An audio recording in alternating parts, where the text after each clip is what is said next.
Dick McDick coming to you from Saskatchewan here today with a Quick Dick McDick Toonie, where you get $2 worth of my opinion because 2 cents don't buy your shit anymore.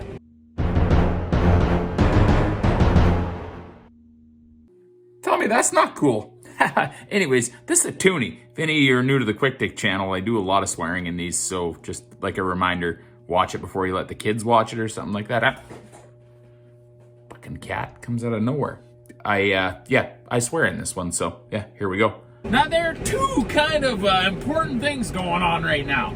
Thing number one is that we're calving. I've been busy as fuck.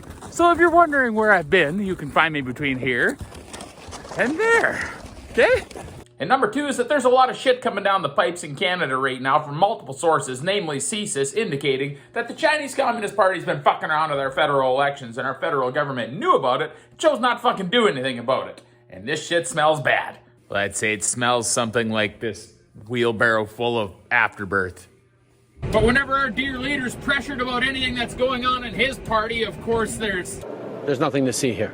And of course that if anybody questions anything that's gone on, it's an example of anti-Asian racism. Ha! Of course, who would have saw that one coming? We're a bunch of racists because we're concerned that a fucking communist government's interfering with our free democratic election process here in Canada.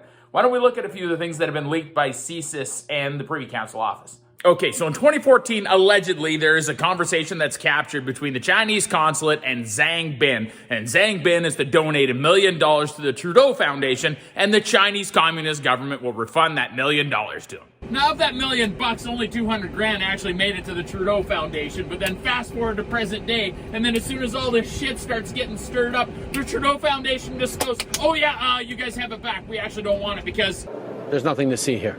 Then we fast forward to the 2019 election where it is alleged that the Chinese consulate and the GTA helped 11 different candidates during this election. Some conservatives and liberals, but one to focus on is Han Dong in Don Valley North. Sources say that during the Liberal Party's nomination process, that Chinese international students were bussed in, given fake addresses, and told to vote in Dong's favor or they would face losing their student visas. And allegedly, 2 busloads of Canadian Chinese seniors were brought in and were told to vote for a specific candidate. It adds that they had the candidate they were instructed to vote for concealed underneath their sleeves. So then, allegedly, 48 hours before the federal election nomination deadline, CSIS urged Trudeau's team to rescind Dong's candidacy. But remember, folks. Oh, we didn't know. Now fast forward to the 2021 election, and allegedly the Chinese consulate is illegally reimbursing campaign donations that are made to favored candidates. They're also having businesses hire Chinese students who then volunteer for favored electoral campaigns. But remember, there's nothing to see here. So at the end of this, after everybody's been demanding public inquiries into this, and maybe even that the RCMP look into it, the Sultan of Sparkle Socks, Justin Trudeau, says that he will be... I will be appointing an independent special rapporteur. So basically, I will appoint somebody to investigate us. That sounds pretty fair, hey? That'd be like having number 311 here claim that I mistreated it while applying its ear tag, and I'd be like, no problem. I have appointed a special rapporteur to investigate this situation. His name's Quick Dick.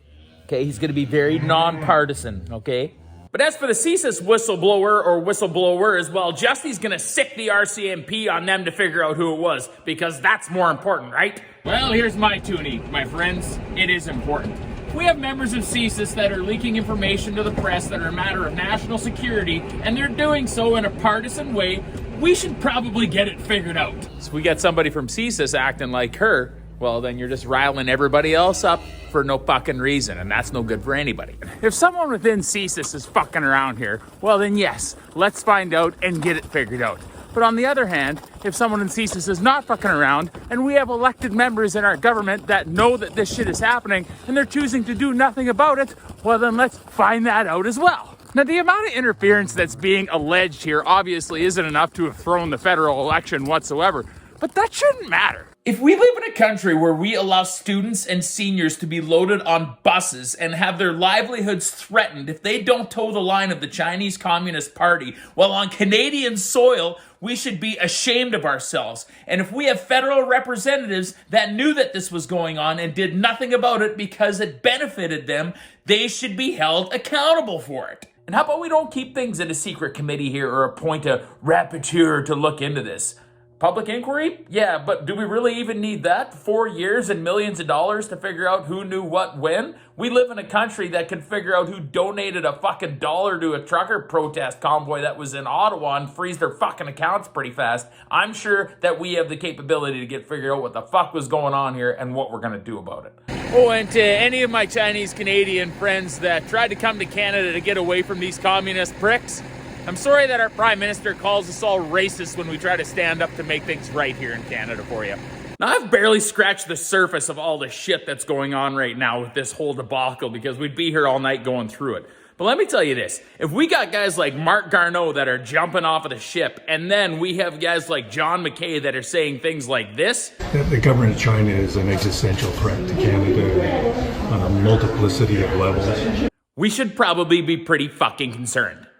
This is Quick Dick Big Dick and 311 signing off here, reminding you the best way to avoid democratic dissolution is to ensure communist governments don't infiltrate our institutions. Right, buddy? Catch you next time.